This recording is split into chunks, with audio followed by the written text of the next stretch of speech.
diálogo com apoiadores no Palácio do Alvorada, o presidente Jair Bolsonaro voltou a alfinetar Luiz Henrique Mandetta, ex-ministro da Saúde, retrucou jornalistas no que tange ao enfrentamento da pandemia e questionou a conduta da China. O chefe de Estado asseverou: o Brasil tem 210 milhões de habitantes. O mercado consumidor de qualquer coisa é enorme. Os laboratórios não tinham de estar interessados em vender para a gente? Por que eles não apresentam a documentação na Anvisa? Quem quer vender tem que apresentar. Eu já falei e o povo vai saber que na bula, nos contratos, está escrito que não se responsabilizam por efeitos colaterais. Que efeito colateral é esse? Não sei.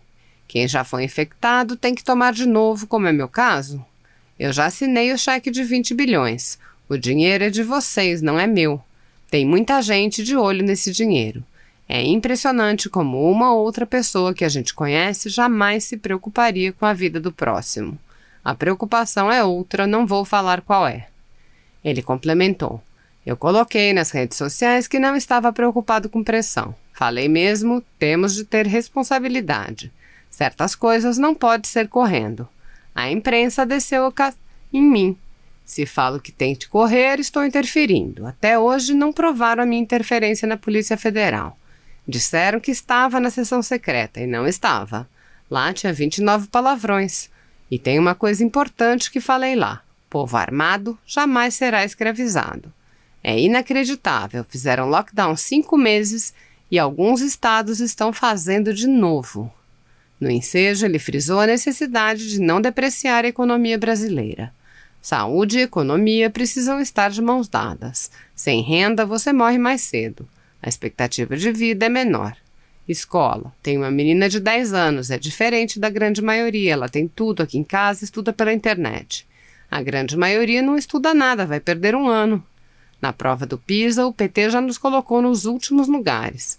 Como vamos melhorar posições dessa forma? Já reparou que está tudo funcionando na China? Dessa forma, ele criticou Mandetta e a Globo, assinalando que frisou um projeto que afrouxaria o rigor do exame revalida. Um ministro caiu também por causa da Mandetta, o marqueteiro da Globo, falava para ir para casa e ir para o hospital quando tivesse falta de ar.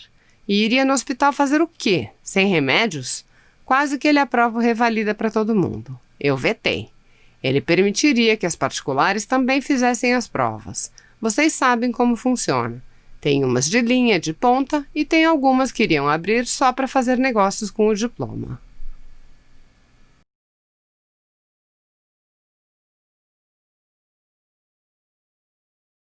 Buenas noches, boa noite para todos. É uma honra para mim estar aqui nessa palestra com meu amigo, o professor Marcelo Suano, que eu conheci pela mídia. Quando ele escreveu esse livro inacreditável que conta a história da Venezuela, como destruir um país, ele me contactou pela mídia. Embaixadora, eu quero conhecer a você. E aconteceu. Então, eu escrevi a contraportada desse seu livro. Isso foi maravilhoso, porque foi uma reunião muito boa. Eu lembro sempre que foi uma reunião de uma pessoa que eu não conhecia e que conhece muito bem o que está acontecendo no meu país. Também é uma honra para mim falar com o Lucas. Lucas escreve muito de Venezuela e conhece muito bem a situação. Então, eles conhecem tanto bem Venezuela que eu só aqui vou fazer uns comentários, porque eles conhecem muito bem a situação.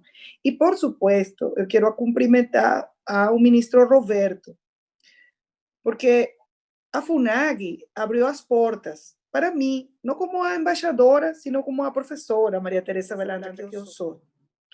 E eu agradeço muito, porque quando você é professor toda a sua vida, isso não muda.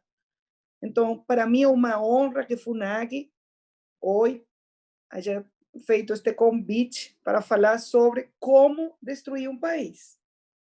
Então, eu quero começar dizendo que como você pode destruir um país?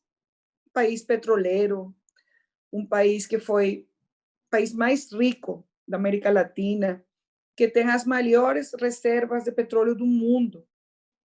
Como que aconteceu que a Venezuela hoje tem 5,5 milhões de venezuelanos que tiveram que fugir porque está muriendo de fome.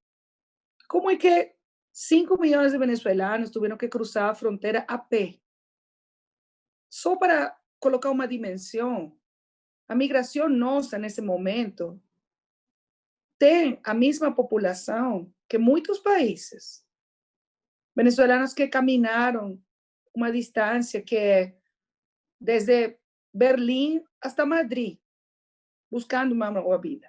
Aqui em Brasil, temos 300.000 venezuelanos, de los quais 280.000 cruzaram a fronteira a pé, com a roupa que tinham posta e uma mala.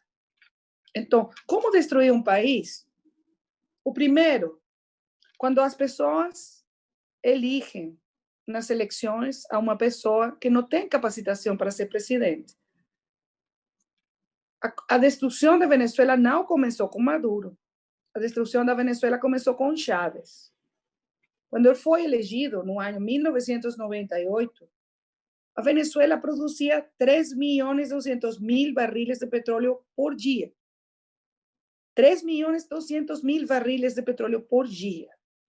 Então, chega à presidência um homem que não tem educação, um homem que tem ressentimento social, um homem com desejos de vingança, que fez um golpe de Estado no ano 1992, que foi à prisão, e quando saiu de prisão, eu me vou a vingar. Isso foi o fato, eu me vou a vingar. E como aconteceu? Ele destruiu nosso país. Então, a primeira coisa é, se você quer destruir seu país, tem que eleger uma pessoa com as características que tive Chávez. E depois, votar por um sucessor que é pior que Chávez. A segunda coisa que aconteceu foi que nessa quantidade de dinheiro, só pode imaginar, saca uma conta.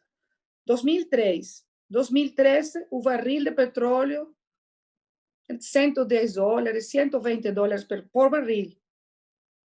Se você tem 3.200.000 barriles, é uma conta fácil. Imagina quanto dinheiro entrou nas contas da Venezuela. Você pode acreditar que hoje a Venezuela não tem energia elétrica, não tem água, não tem comida.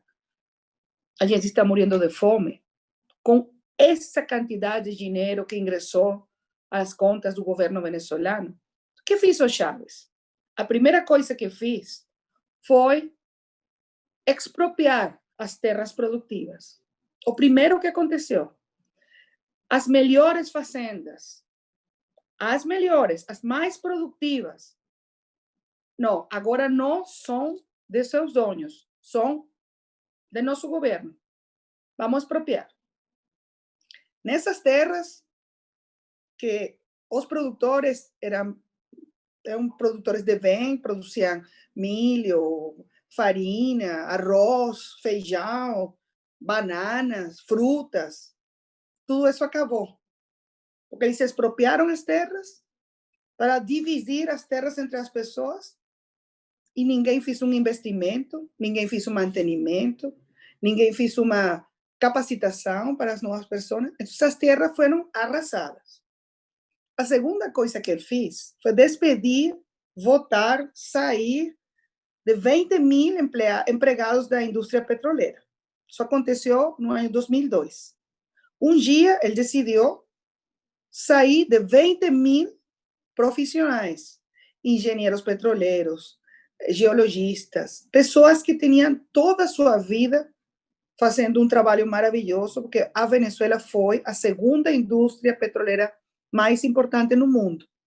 Então, se você quer destruir uma indústria petroleira, o primeiro que tem que fazer é sair das pessoas profissionais e colocar nesses postos amigos ideológicos, pessoas do partido político do presidente que não têm capacitação para fazer o que a indústria petroleira faz, que é produzir petróleo. Essa foi a segunda coisa que ele fez, expropriar as terras produtivas, colocar pessoas sem capacitação na indústria petroleira, e começar a fazer convênios com governos não democráticos. O primeiro que tem que chamar a atenção de vocês é que, no ano 2001, Chávez visitou Saddam Hussein, no meio das sanções contra Saddam Hussein pela guerra de Iraque. E ele foi a fazer acordos com ele, com o governo iraniano, com o governo de Coreia do Norte, com Cuba, com governos não democráticos. Então, tem uma terceira opção, como destruir um país, fazer convênios com governos não democráticos. A quarta coisa que ele fez foi entregar nossa soberania, nossas forças armadas, nossa inteligência e nossa companhia para fazer documentos, identificação, aos cubanos. Chávez fez um convênio com Cuba e ele entregou tudo o que é nossa identificação, registros, cartórios. Hoje, a Venezuela, se você vai vender um apartamento, ou se você vai vender um carro, os cubanos têm controle desses documentos. Aí tem uma quarta coisa, entregar a soberania a um governo estrangeiro. E Chávez abriu as portas para os cubanos, primeiro, e depois para outros, russos, chinos, iranianos. A outra coisa que você tem que fazer para destruir um país é regalar o dinheiro que não é sujo. Chávez recebeu tanto dinheiro, foi como quando você ganhou a loteria. Então, ele decidiu repartir o dinheiro entre os amigos. Quando você precisa, Evo Morales, aqui tem dinheiro. Quando você precisa, Rafael Correa, aqui tem.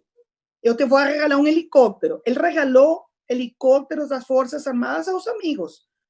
Você regala as coisas que são suas, você não regala um patrimônio nacional. Ele fez isso. Ele fez isso. Regalou nosso dinheiro, o dinheiro dos venezuelanos, o dinheiro de PDVSA. Regalou. E também fez uma estrutura burocrática de corrupção para beneficiar as pessoas que trabalhavam com ele, que isso foi CADIV, Comissão de Administração de Divisas. Se você precisava importar uma caneta, você precisava importar um quaderno, um livro, um carro, você tinha que passar por uma empresa administrada pelo governo e ele decidia, você tem dólares ou você não tem. Aí ocorreu o maior acto de corrupção de nossa história. Outra coisa que você tem que fazer para destruir o país é administrar mal. E eles administraram muito mal os recursos, porque eles regalaram, donaram e se corromperam. A outra coisa que você tem que fazer, o que ocorreu na Venezuela, foi transformar as Forças Armadas. Nossas Forças Armadas, no passado, foram Forças Armadas profissionais, formadas em democracia, subordinadas ao poder civil. O que aconteceu? Chávez mudou tudo isso, transformou a estrutura das Forças Armadas e cambiou a doutrina de emprego das Forças Armadas, de Forças Armadas profissionais a Forças Armadas revolucionárias. Agora, sua lealdade não é com a nação, sua lealdade é comigo, com o líder da revolução. Quando você tem todos esses elementos e também tem um controle total das instituições, Chávez teve controle do Tribunal Supremo de Justiça, da Assembleia Nacional, da Contraloria, Procuradoria, Direitos Humanos. Todos os poderes estavam em controle de Chávez. Então, você tem aí todos esses elementos que hoje configuram a crise humanitária complexa mais grande do mundo depois de Síria. Com uma diferença. Síria tem 10 anos de guerra civil. A Venezuela está destruída sem guerra civil. Tem 5 milhões e meio de venezuelanos que tiveram que fugir. Então, essa outra coisa. Você quer arruinar um país, tem que expulsar os melhores cidadãos. E eles expulsaram médicos, professores, engenheiros, enfermeiros, maestros. Essa foi a primeira migração. Os empresários, a segunda, os profissionais, e agora as pessoas que vêm para o Brasil, que são pessoas que não têm trabalho, que não têm medicinas, que não têm comida, que não têm nada, que têm que cozinhar agora com lenha, como se você vivesse no século XIX, que fugiram para dar comida a seus filhos. E, finalmente, como você pode destruir um país? Dando exemplos de repressão. Os venezuelanos nos levantamos nas ruas uma e outra vez. 2002, 2004, 2010, 2014, 2017. Temos mais de 400 mortos nas protestas, mortos. Temos 344 presos políticos. Temos diputados que estão na prisão. Temos diputados, temos dirigentes políticos que eles sofrem torturas. Sofrem torturas. No ano passado, eles mataram um capitão da Marinha torturado. Ele morreu depois de ser torturado. Então, assim você destrui um país. Quando você não tem respeito por as instituições, quando você não respeita a democracia, quando você não respeita a opinião dissidente, quando você coloca as pessoas na cárcel, na prisão, tortura, censura, reprime, acaba com a prensa livre, acaba com a propriedade privada, acaba com o investimento e expulsa os melhores cidadãos do seu país, você tem um país que está destruído, como está meu país agora. Então, o que eu posso falar é um chamado de alarma pela região. Tem que cuidar sua democracia. Quando os cidadãos não cuidam a democracia, acontece o que aconteceu na Venezuela. Isso que eu posso falar com vocês. Eu vou deixar hasta aqui para escutar suas perguntas. Obrigada.